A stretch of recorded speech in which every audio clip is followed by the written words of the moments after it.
एक घने जंगल में ढेरों जानवर रहा करते थे और उस जंगल का राजा एक शेर था। शेर जानवरों का शिकार करके उन्हें खा जाता था और इस तरह से वो अपना पेट भरा करता था। एक दिन शेर ने सोचा कि वो उस जंगल का राजा है तो फिर वो क्यों इतने लोगों का पीछा करते हुए उनका शिकार करता है। मुझे तो सबको आदेश देकर अपने लिए खाना मंगवाना चाहिए। इस वजह से शेर ने जंगल में ऐलान कर दिया कि वो अगले दिन जानवरों को जंगल का एक नया नियम बताएगा। ये सुनते ही जंगल के सारे जानवर सोचने लगे कि वो नया नियम क्या हो सकता है। अगले दिन सब एक जगह इकट्ठा हुए, फिर शेर वहां आया। शेर ने सबको नया नियम सुनाया। वो नया नियम ये था कि एक एक जानवर प्रतिदिन उसकी गुफा में आएगा जिसे वो मारकर खा जाएगा। ये सुनते ही सारे जानवर डर गए, लेकिन वो कर भी क्या सकते थे। उन्हें राजा का आदेश मानना ही था। राजा ने हिरण को अपना सेवक बनाया और उससे कहा कि वो हर दिन एक जानवर उसके पास लेकर आएगा। हिरण शेर से बहुत डरता था, इसलिए वो दबी आवाज में शेर से कहा, जी हाँ राजा, मैं रोज आपके लिए एक जानवर लेकर आऊंगा। शेर के कहे अनुसार हिरण जानवरों को शेर के पास ले जाता है और शेर उनको मारकर खा जाता था। ऐसा कई दिनों तक चलता रहा और जंगल के जानवर इस वजह से परेशान थे। एक दिन अचानक जंगल में खूब बारिश हुई। बारिश की वजह से जंगल के सारे जानवर अपनी अपनी जगह पर छुप गए, लेकिन शेर बारिश का मजा लेना चाहता था। वो पूरी बारिश में दिन भर घूमता रहा और बारिश बंद होते ही वो अपनी गुफा में चला गया। अगले दिन जैसे ही उसकी नींद खुली तो उसका तबीयत खराब था। उसे सर्दी और खांसी हो चुका था।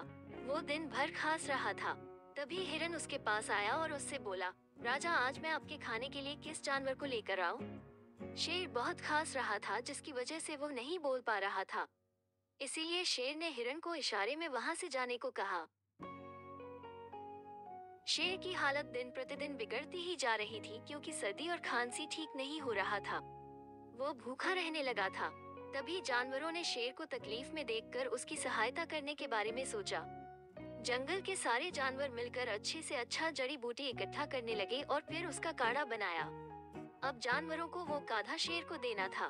ऐसे में सारे जानवर पीछे हट रहे थे, क्योंकि वे शेर के पास नहीं जाना चाहते थे। तभी एक गोरिल्ला शेर को वो काढ़ा देने के लिए तैयार हो गया। वो शेर के पास गया और उसे वो काढ़ा देकर आया। तबीयत ज्यादा खराब हो जाने की वजह से शेर ने वो काढ़ा पीने का सोचा। काढ़ा पीने के अगले दिन ही शेर की सर्दी और खांसी ठीक हो चुकी थी। अब वो भूखा था और उसे खाने की जरूरत थी। इस वजह से वो अपनी गुफा से बाहर निकला। जब वो गुफा से बाहर निकला तब उसने देखा कि एक हिरन घास चर रहा था। तब उसने हिरन का शिकार करने का सोचा। वो उस हिरन के नजदीक गया और घास खाने का नाटक करने लगा। हिरन ने देखा कि शेर घास खा रहा था। ये देखकर वो बहुत ही अचंभित था। तब उसने शेर से पूछा, राजा, आप घास क्यों खा रहे हैं? ऐसे में शेर जवाब दिया, मैं घास इसलिए खा रहा हूँ क्योंकि मैं समझ चुका हूँ कि दूसरों को मारकर पेट भरना अच्छा नहीं है। इसीलिए मैं घास खा रहा हूँ और घास खाने में मुझे बहुत अच्छा लग रहा है। अब से मैं किसी भी जानवर का शिकार नहीं करूँगा। शेर की इन बातों पर वो हिरन विश्वास करने लगा और वो शेर के नजदीक जा पहुँचा।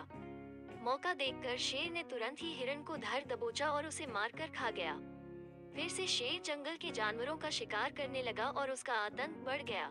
जंगल के बाकी जानवरों को समझ में आ गया था कि उनको शेर की जान नहीं बचानी चाहिए थी, क्योंकि वो अपनी फितरत कभी नहीं बदलने वाला। इस कहानी से हमें ये सीख मिलती है कि लोग अपनी फितरत कभी नहीं बदलते, इसीलिए हमें लोगों को परख कर उन पर भरोसा करना चाहिए।